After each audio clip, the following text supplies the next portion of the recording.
Bismillahirrahmanirrahim. Assalamualaikum warahmatullahi wabarakatuh. Alhamdulillahirrahmanirrahim. Kita panjatkan puji dan syukur kepada Allah Subhanahu wa Ta'ala yang telah melimpahkan rahmat, taufik serta hidayah inayahnya kepada kita semua sehingga kita dapat berkumpul dalam acara webinar pada sore hari ini dengan kelompok KKN 3 tematik COVID-19 di Islam. Baik, acara webinar pada sore hari ini bertemakan COVID-19 yang akan membahas mengenai cara menyikapi positif COVID-19 di lingkungan sekitar. Yang pertama, apa itu COVID? Yang perlu kita ketahui, COVID-19 merupakan suatu penyakit yang disebabkan oleh SARS-CoV-2, di mana virus ini merupakan virus yang termasuk dalam family coronavirus, yang mana disebut memiliki wabah yang termasuk dalam wabah SARS dan MERS. Kemudian selanjutnya yang perlu kita ketahui yaitu tanda dan gejala COVID-19. Perlu kita ketahui gejala dari COVID-19 muncul 2-14 hari setelah terjadi paparan. Kemudian tanda-tanda dari COVID-19 yang perlu kita ketahui antara lain yang pertama yaitu demam. Yaitu lebih dari 38 derajat Celcius atau lebih dari normal. Setelah itu adanya juga batuk kering, sesak nafas, dan juga sakit tenggorokan. Perlu kita ketahui juga perkembangan COVID-19 per Rabu 26 Agustus 2020 terdapat 3 pembagian dari kasus terkonfirmasi sebanyak 160.165 orang, kemudian pasien sembuh sebanyak 115.409 orang, dan juga meninggal sebanyak 6.944 orang. Perlu kita ketahui angka tersebut tidaklah sedikit, sangatlah banyak bagi perkembangan COVID-19 selama pandemi ini. Selanjutnya, langkah-langkah yang perlu kita ketahui dan perlu kita lakukan apabila terdapat tetangga atau lingkungan sekitar COVID-19. Banyak studi menyebutkan bahwa coronavirus penyebaran melalui bersin ataupun air liur, yang artinya penyebaran tersebut merupakan penyebaran yang sangatlah dekat dengan kita apabila kita tidak menjaga physical distancing antara perorangan.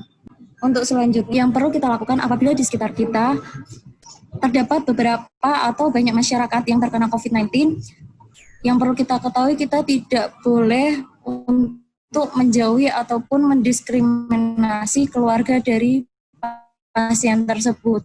Alangkah baiknya kita memberikan suatu motivasi dan dukungan agar masyarakat atau lingkungan sekitar kita yang terkena COVID tetap semangat. Dan selain itu juga kita sebagai masyarakat perlu menambah wawasan mengenai perkembangan COVID-19 dan juga cara hidup sehat agar kita selalu menjaga kesehatan kita dari adanya virus tersebut.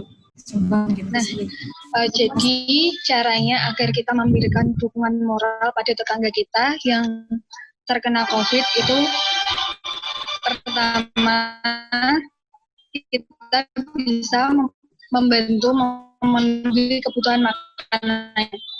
Nah, untuk menghindari kontak fisik seperti makanan, namun masih menjaga kontak fisik, yaitu dengan cara kita bisa meletakkan makanan itu di teras maupun di pagar rumahnya. Yang kedua itu kita bisa memastikan kondisi tetangga kita itu baik atau tidak melalui alat komunikasi seperti WA ataupun Telegram. Kemudian apabila tetangga kita itu kondisinya menurun, kita bisa membantu menghubungi petugas medis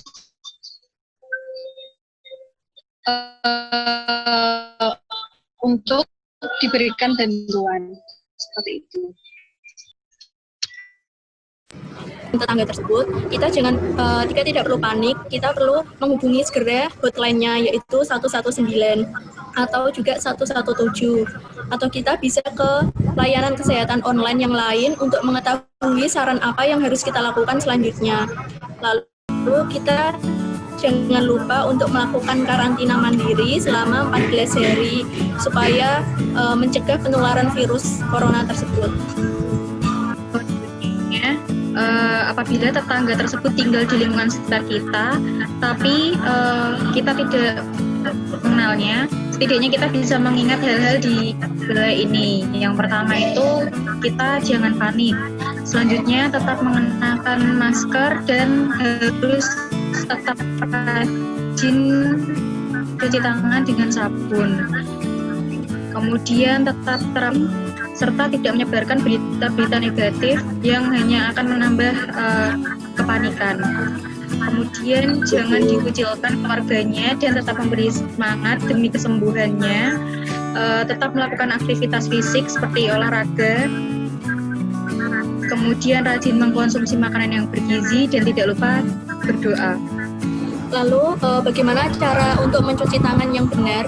Nah, untuk cara mencuci tangan atau hand wash itu biasanya dilakukan 40-60 detik.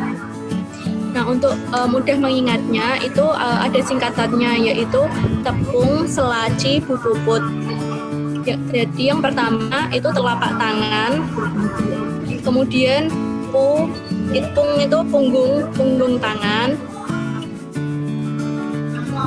itu sela-sela jari, kemudian C itu gerakan mengunci, ini nomor 5. Bu itu untuk ibu jari, dan put itu untuk gerakan memutar seperti nomor 7. Jadi singkatannya tepung, selaci, bubuput. Lalu untuk hand rub itu cuci tangan tapi pakai hand sanitizer. Waktunya itu lebih singkat, yaitu 20-30 detik. Caranya itu sama seperti kita mencuci tangan dengan menggunakan air dan sabun.